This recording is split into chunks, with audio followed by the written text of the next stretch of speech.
Hello everyone, I hope आप सब अच्छे होंगे। तो लास्ट जो हमने वीडियो में किया था, वैदिक जो पीरियड था उसका टॉपिक कंप्लीट किया था। जो इम्पोर्टेंट चीज़ें थी वो सारी कवर कर ली थी हमने। तो आज करेंगे हम उसके जो PYQ हैं वो। तो चलिए चलते हैं। वैदिक आर्य सप्त सिंधु नामक क्षेत्र में रहते थे, जिसका अर्थ 7 नदियों द्वारा अप्रवाहित क्षेत्र है। 7 नदियों में से एक झेलम नदी है, इसका प्राचीन नाम था। तो झेलम नदी का प्राचीन नाम था वितस्ता। फिर है वेदांग हिंदू धर्म के सहायक विषय हैं, जिनकी उत्पत्ति प्राचीन काल में हुई थी और वेदों के अध्ययन से जुड़े हैं। इनकी संख्या कितनी थी? इनकी संख्या थी 6। तो जो ये फर्स्ट क्वेश्चन था, इसमें पूछा गया है कि झेलम नदी का प्राचीन नाम क्या था? वितस्ता था। तो एक बार हम सारी नदियों के नाम कवर कर लेते हैं। सिंधु, इंडस जो रिवर थी उसको बोला जाता था सिंधु, झेलम का था वितस्ता, चेनाब को बोला जाता था अस्किनी और रावी को बोला जाता था पुरुषपानिनी, व्यास का नाम था विपाशा, सतलुज का था स्तुद्री और सरस्वती का था नादी तिरना। जो 7 नदियाँ थी उन्हीं के क्षेत्र को सप्त सिंधु कहा जाता था। तो चलिए, आर्य उस भूमि पर रहते थे जिन्हें सप्त सिंधु 7 नदियों की भूमि कहा जाता था। निम्नलिखित में से कौन सा इसका भाग नहीं था? तो वो शिप्रा का नहीं था। और रावी, सिंधु, झेलम हमने सारी नदियाँ कवर की, लेकिन उसमें शिप्रा का कोई भी जिक्र नहीं था। वेदों के संदर्भ में निम्नलिखित कथनों पर विचार कीजिए। वेदों को श्रुति कहा जाता है, ऋग्वेद में 10 मंडल है, तो ये दोनों चीज़ें सही हैं। वैदिक ऋचाओं या मंत्रों के संग्रह को क्या कहा जाता था? तो उसे कहा जाता था संहिता। निम्नलिखित में से किस वेद में दशराग युद्ध, 10 राजाओं के युद्ध का उल्लेख है? वो है ऋग्वेद में। फिर है आर्यों की मुख्य सामाजिक इकाई क्या थी? तो वो थी जन। फिर है ऋग्वेद में ऋषि विश्वामित्र और देवी के रूप में पूजी जाने वाली 2 नदियों के बीच संवाद के रूप में एक भजन है। जो कौन सी नदियाँ थी? वो थी व्यास और सतलुज। फिर है 4 वेदों में से किस में बुरी आत्मा और बीमारियों से बचने के लिए जादू मंत्र और तंत्र मंत्र का संग्रह? तो वो है अथर्ववेद में है। जो ऋग्वेद है वो हमारी जो विश्व की सबसे प्राचीन किताब है, और सामवेद में संगीत का जिक्र है। संगीत की सबसे प्राचीन किताब है, तो वो संगीत से संबंधित है। यजुर्वेद है जो वो धार्मिक क्रियाकलाप से संबंधित है, और अथर्ववेद में मिलते हैं तंत्र मंत्र। ठीक है, ऋग्वेद में 1000 से अधिक स्तुतियाँ शामिल की गई हैं। उन्हें क्या कहा जाता है? तो उन्हें कहा जाता है सूक्त। पारंपरिक हिंदू धर्म के भारतीय साहित्य में कितने वेद हैं? तो 4 वेद हैं। फिर है वैदिक काल के महत्वपूर्ण देवताओं के सही समूह का चयन कीजिए। तो वैदिक काल के जो देवता थे वो थे अग्नि, इंद्र और सोम। फिर है प्राचीन काल में कमकार शब्द का संबंध किससे था? तो कमकार शब्द का संबंध था जो भूमिहीन खेतिहर मजदूर थे उनसे।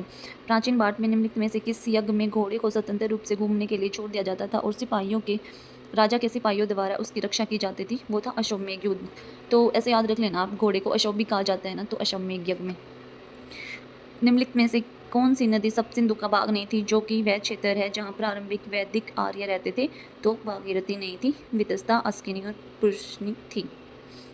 फिर है भरत वंश के नाम पर इंडिया का नाम भारत रखा गया। निम्नलिखित में से किस वेद में इस वंश का सर्वप्रथम उल्लेख मिलता है?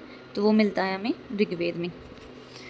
फिर है ऋग्वेद संहिता में कितनी पुस्तकें शामिल हैं? ऋग्वेद में कितनी पुस्तकें शामिल हैं? तो वो हैं 10 पुस्तकें।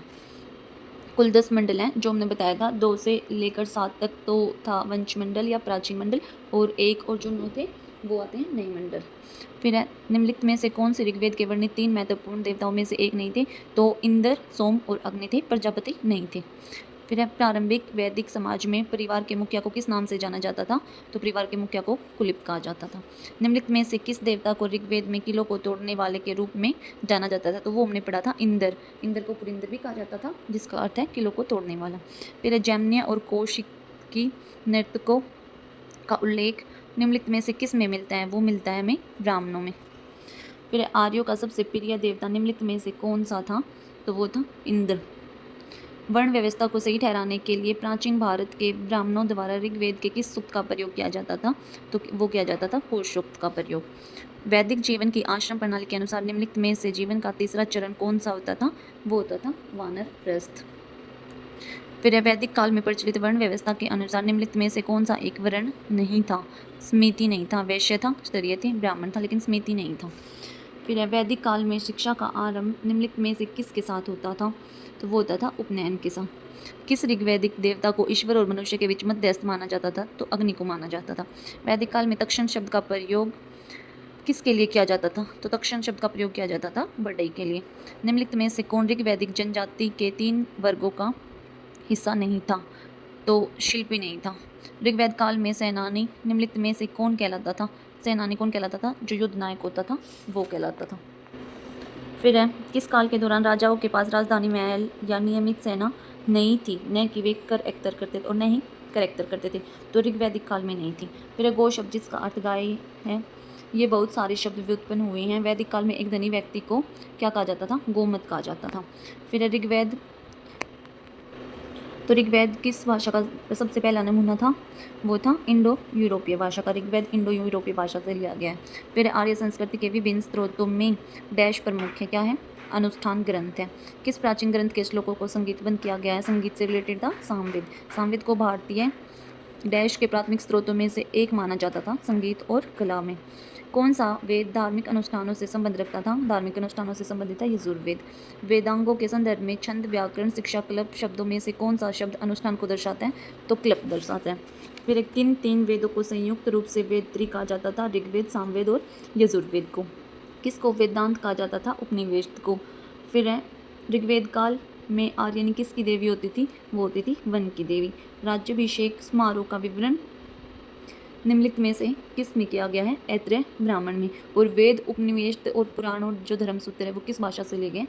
वो लिए गए हैं संस्कृत भाषा से।